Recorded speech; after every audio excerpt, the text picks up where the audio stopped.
Hello, I'm Rachel Sandbrooks. I'm a writer and comedian, and this is the By Your Nan podcast. I've been a wild rover for many a year, and I spent all my money on whiskey and beer, and now I'm returning with gold in great store. I never will play the wild rover no more, and it's no, nay, never.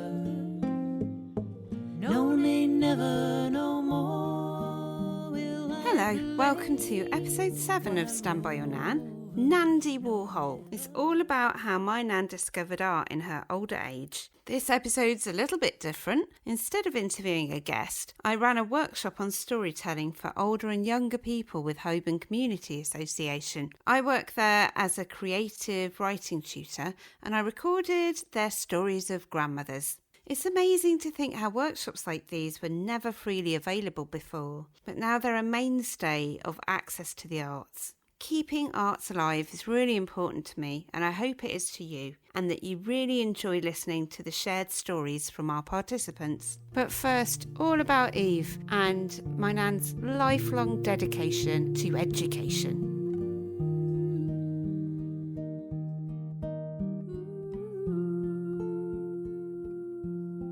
There's quite a long history to my nan Eve's lifelong love of education. She didn't have much education as a child. In the 1920s, a working class woman wasn't expected to have anything of the sort. She read quite a lot, but it was mainly art books and spiritual new age tomes. Things such as You Can Heal Your Life, colour healing, but also Marcus Aurelius meditations.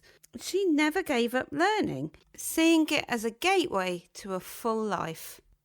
In her 50s, she had the chance to go to a place called Attingham Park in Shropshire. It was one of the first adult education colleges, but they ran some very strange lectures, things on heraldry, mediumship, but also creative art classes. She went along with her friends and then later to a Wednesday art class at Bourneville Art College, where they didn't really do any lectures on mediumship, but she did manage to build up an archive of sketches and paintings that filled the walls of her house. She collected so much artwork in the box room upstairs. It was piled high like a documentary on hoarders. You couldn't even open the door. She kept her pastels and pens in Grandad's cigar boxes piled up in the back room. I still have some of them, but she wouldn't let me touch them, so every time I open the boxes I feel a little bit naughty. So she'd started painting when she was about 55. Years later I visited her and she greeted me at the door with more enthusiasm than usual, which for her was a lot of enthusiasm. "They've given me a degree! All I did was turn up to do my painting, and now I'm a graduate." She'd left school with no qualifications, but after many, many years, her art college had become part of the university and her class was accredited. She got a degree in fine arts after about 30 years. She was 88 years old. I remember one of our last conversations we ever had was in the back room next to the cabinet of nice things and plates that we weren't allowed to touch. And she'd stopped painting by then, but she still liked to look outside at the garden that she'd nurtured most of her life. After the usual tea and chit-chat and a fairy cake, of course, she looked at her garden and she said, "You know, I wanted to be an artist, but then I realised something. My garden is my art. Everything I do is my art. In fact, if we're all creators, my whole life is art." It was very deep, I have to say.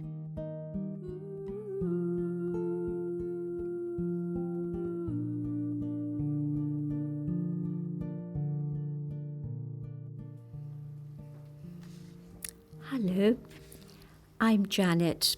And I'm just going to talk about my grandma, who I can still remember, whose name was Emily.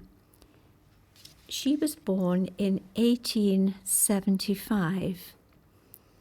And when I knew her, She lived near us at Potter's Bar, in a bungalow filled with stuff. Paintings, clocks, water jugs. And I remember watching her boil a kettle on a metal ledge that she would swing into the coal fire and then reach out to get it with an ovened glove. And she seemed to like sitting in the dark. When Grandpa died, she moved across the road to a maisonette, a new build behind the Ritz Cinema, and they called it Ritz Court, a grand name for a tiny flat with marley tiles and noisy neighbours. When I was 8 and she was 80, I turned up one afternoon with a cake my mother had made, wearing shorts.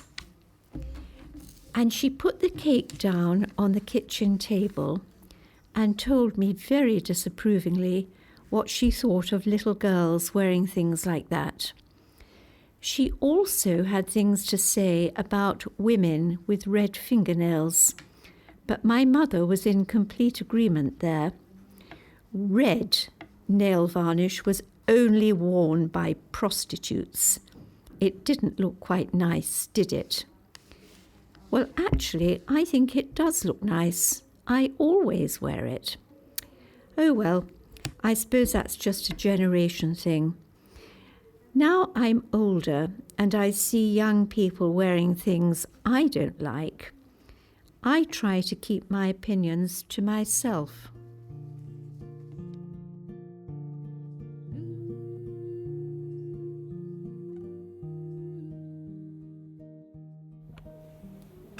Hi, I'm Anna Chiara, or Anna for short, and today I'm going to talk about my granny, who's called Anna Maria, and I'm partly named after her. She lives in a little town near Naples, and she's part of a group of people that go on lots of different day trips, hikes and things like that. And she's very lucky because she lives in a beautiful place where she can visit both land and sea. What I mean by that is that there are lots of little mountains and really big hills around where she lives, so she can go on hikes and pick some mushrooms. And in the summer, we all go on a 25-minute drive down to the beach, so she has the mountains and the beach quite close to where she lives. In COVID times like these, when she obviously can't go out and do her usual activities, like going on hikes, visiting new areas, going to the gym, etc., she likes to sit on her little balcony with some nice warmth from the sun, or maybe a little blanket if there's some breeze, and just knit, do some crosswords, read a book. And they also have, my grandparents, my grandma and my grandpa have a cat, so sometimes the cat likes to sit out on the balcony with her, keep her company, and so in the afternoon she does that. She also likes to cook, and whenever I visit her during the holidays, she always has something cooking in a pot or something ready for me to eat on the table, and we sometimes even cook together, so I always have some very nice yummy memories of my grandma.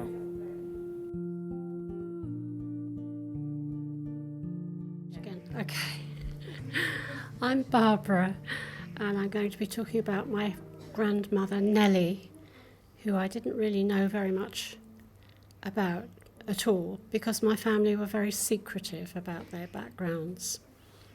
But after my father died, I started digging and did a bit of research into Nellie and found out that she lived in Dedham in Essex when she was very young. And she was the product of two families who got together when a mother died and a father died. So she was from a household of 18 children, and they lived on a farm. But I think they were very, very poor, and she was probably born in the 1880s. So my father was born in 1913, and he was one of the younger of the children. So what I do remember about her is going to the house where they lived in Peckham when I was very little. And she'd married my grandfather, who was also from a farming community, and he was a labourer, but he also worked with horses, and he moved to Islington to work on the horse-drawn buses. And again, I didn't know any of this until I started doing the research. So I was really surprised that my grandfather actually lived in Islington, and I also live in Islington.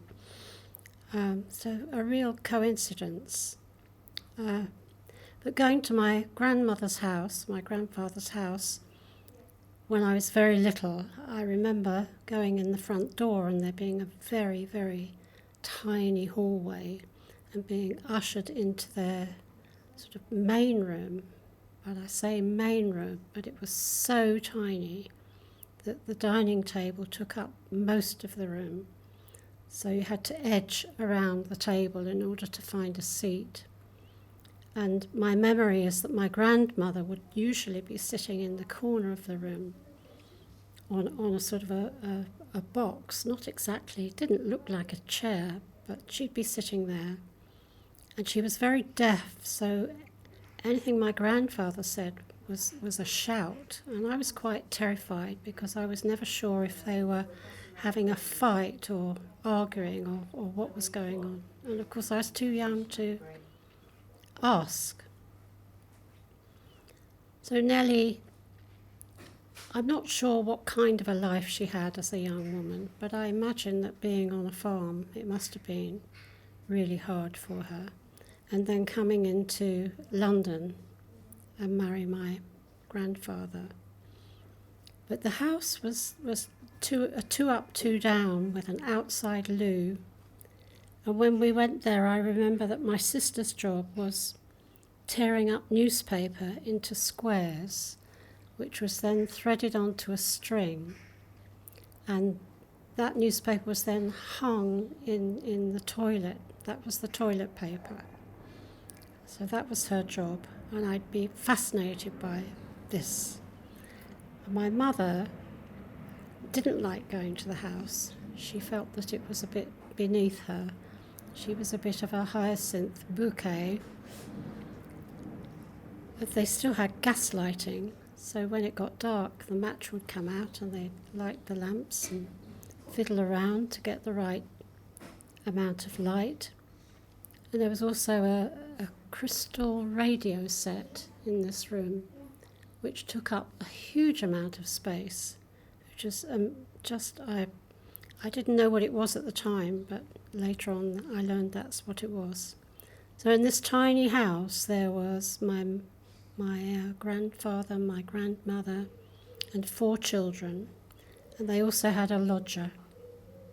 And the children were born as 2 separate families almost, because my grandfather was off in the First World War, so they had 2 children, and he went to war, and my grandmother was left to bring up those 2 children, and had another 2 children. It must have been really, really hard, and I just hadn't really appreciated what a difficult time they must have had with no dole, no government assistance. And they were poor.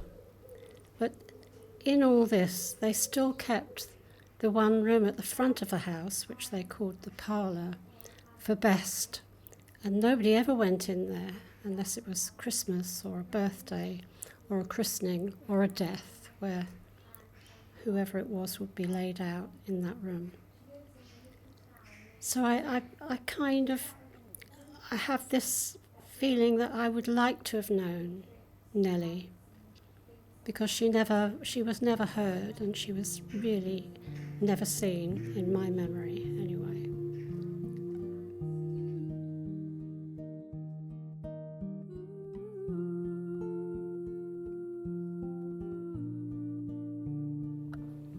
Hello, my name is Cyan, and I'll be talking about my grandmother.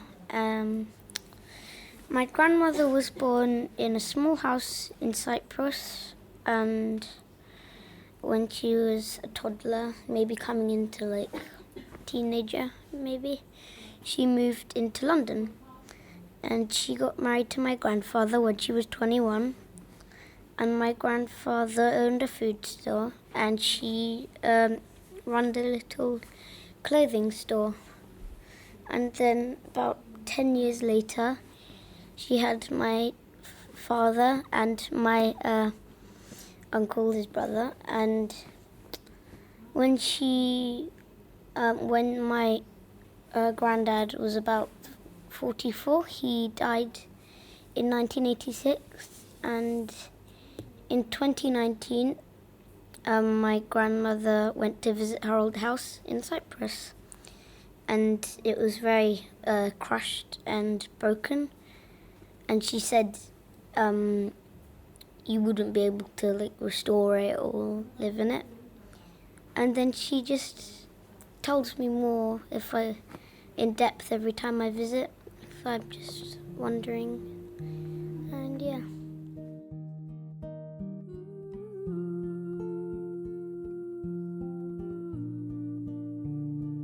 Thank you so much to Holborn Community Association, to the participants that took part in that workshop, and to Hazel and Chloe for helping me put that on. It was really special to be able to share those stories with you.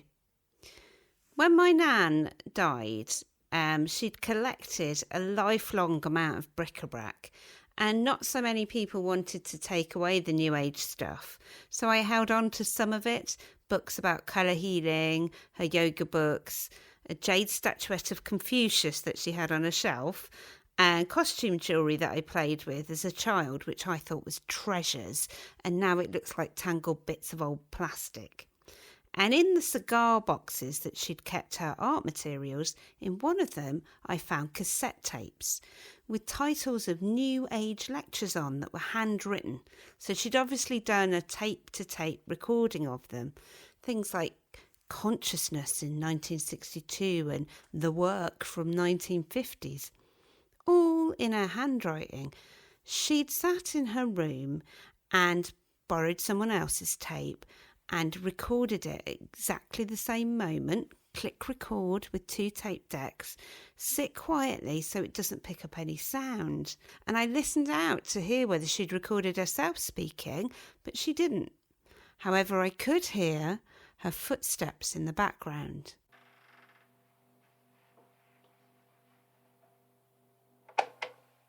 And I could hear in one of them the brush of her paintbrush onto canvas, and a very slight sound of her humming along. What I wouldn't have given for her to have spoken, but she didn't, maybe not feeling important enough or public enough to record herself. So all I have is footsteps and the memory of my nan. But she did give me a voice by inspiring me and telling me these stories and showing me that it was okay to be weird. Thanks, Nan.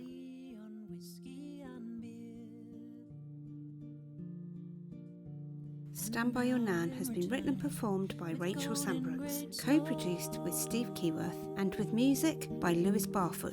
It's a Gertie Words production funded by Arts Council England. It's no, nay, never. No, nay, never, no.